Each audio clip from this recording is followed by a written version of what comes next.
in general, I think it's men's fault.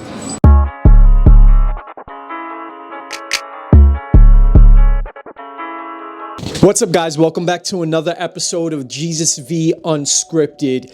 This time I want to do things a little bit different. So I went out and we asked people about feminism in 2025. Is it having a positive or negative impact on our society? And I'm going to be posting 3 videos with 3 separate conversations from 3 different perspectives. And today's perspective is the Black female perspective on feminism. So we're going to watch the clip together, and I'll pause at certain points and give my actual feedback, because during these moments I really want them to express their opinions and I don't want it to be like a debate. So let's get into it. As it stands, feminism in 2025, do you think it's having a more positive or negative impact on our society? I'll start with you. Can you ever? No, I think it's positive. All right, so really quick off the back, just remember that the first girl that I asked, like, she's already feeling iffy about the situation, and she's already in her politically correct brain, like not wanting to like do anything or say anything that might get her canceled. Let's go. Because I think a lot of women are becoming more comfortable in themselves and how they feel about speaking out about certain things. And I think that's great. It's a good influence for younger women, for little girls, and for even like middle-aged people or preteens and young adults. I feel like I agree, but I feel like men kind of have a problem with women empowering themselves a little. You think so? What makes you say that?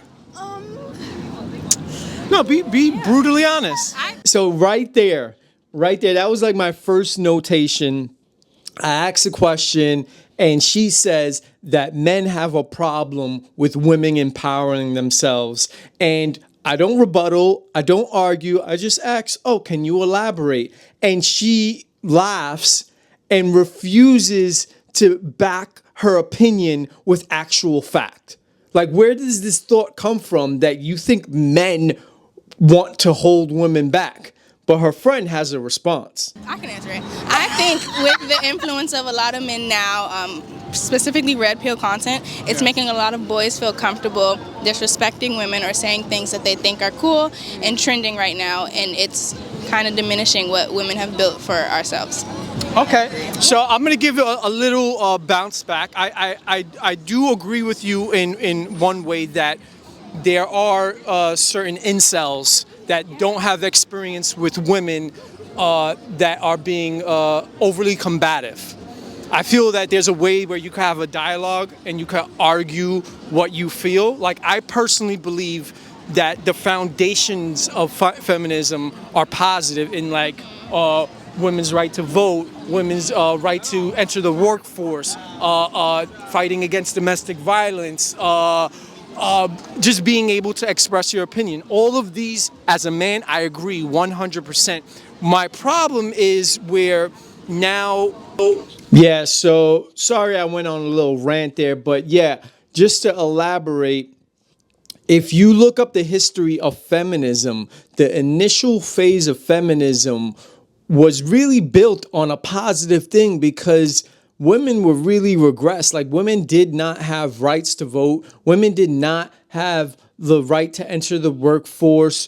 Like, they were paid pennies on the dollar. They were treated terribly domestically at home.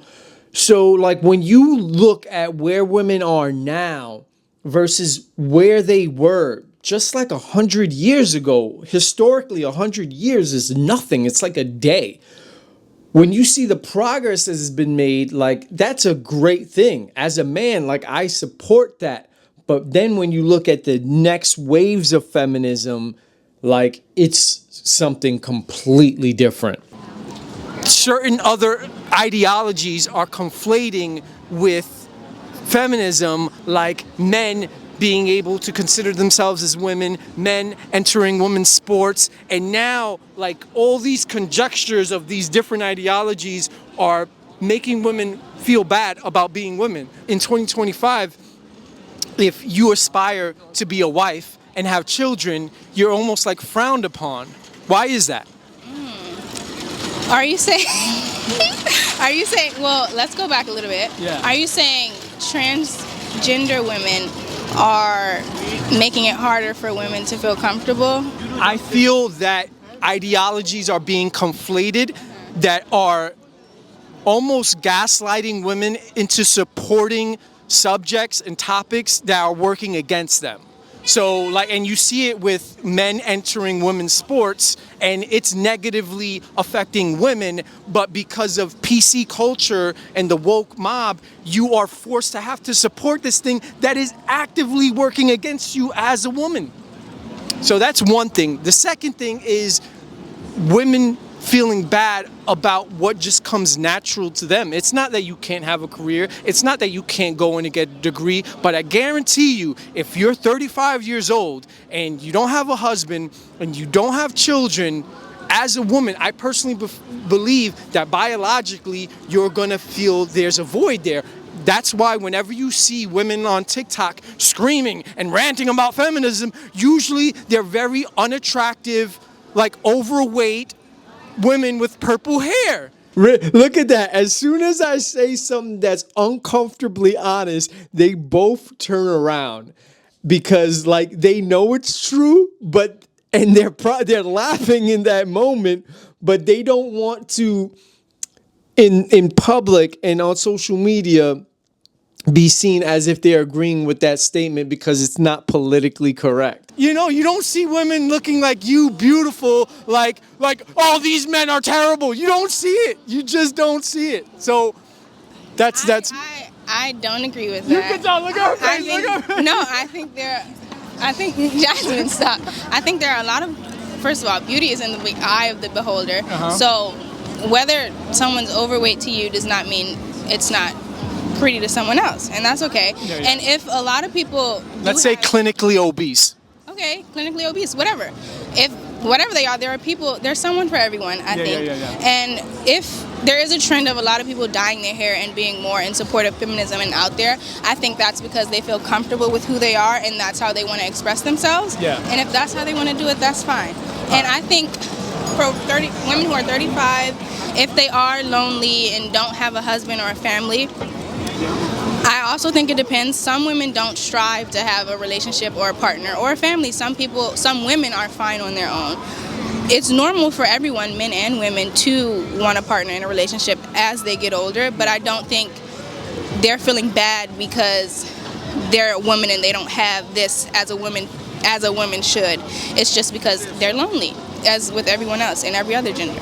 So that's cap right there. That was a long-winded explanation. At the end of the day, whether you're male or female, in those circumstances, you're gonna feel some type of void. You're gonna feel depressed. But especially a woman, just think about being a woman. Like, you could climb the corporate ladder, you could be a Fortune 500 millionaire, but when you stare yourself in the mirror, when you're alone in your big house with empty rooms, with no partner because you scared every single man that entered your life away with your aggressive masculinity, and you have no children that are going to take care of you when you get old, you're not going to tell me there's a void there? You're not going to feel like there's an emptiness in your heart that you feel needs to be filled?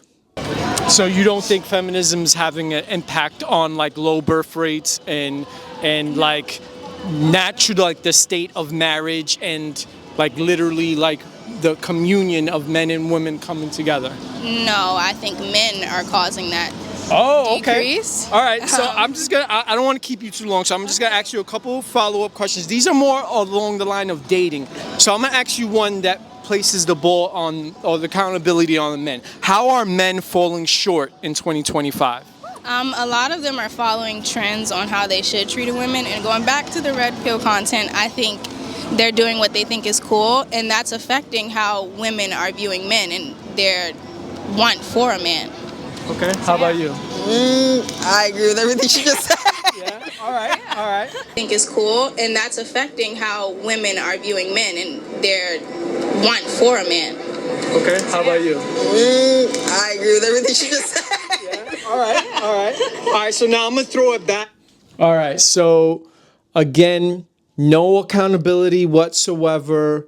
No, like, here's what we're doing wrong and what you guys are doing wrong.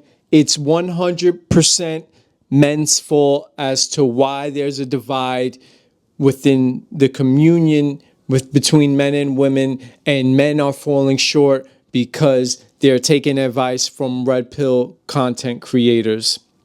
I do believe that there's a subset of young males that maybe don't have good role models who look to certain people like Myron and Andrew Tate and Sneeko and take everything that they say at face value and then apply what they learned in that content to real life.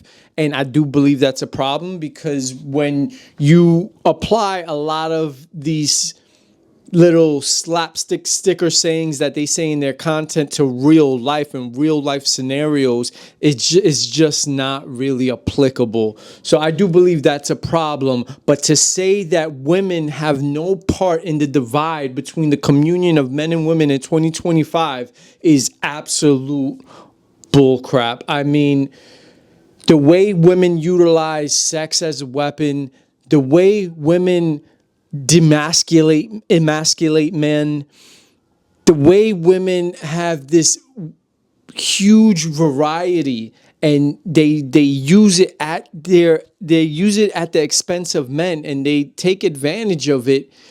It's broken the value of relationships between men and women. So you can't tell me that women have no part to play in this problem that we're facing in 2025, because I grew up in the 90s and dating was not like this. And yes, you had women that were promiscuous, but they weren't incentivized to the level that they are now, where like women will walk out of 10-year marriages with kids and treat it as if there's nothing. There's no commitment there. There's no substance. So yeah, let me know what you guys think in the comments. Let's continue. We're almost done.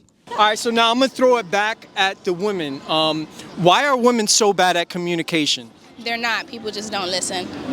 A woman's wants is very clear, and people don't listen because it's a woman. And there's not the same amount of respect as there is for a man to a woman, and it's harder for women to say what they want and for it to be heard. But their communication is very clear.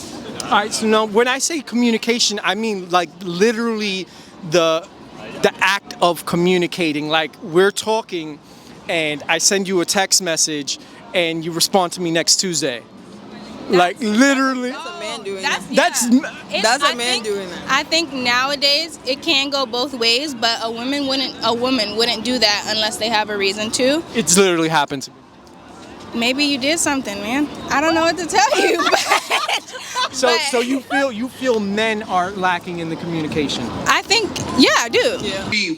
So here we go again. Like, are there men that are bad communicators? Are there men that probably do the thing that I mentioned in that scenario? Yes. But there's literally, she's taking no accountability. There's like no accountability on the woman's side. Like women aren't doing this at all.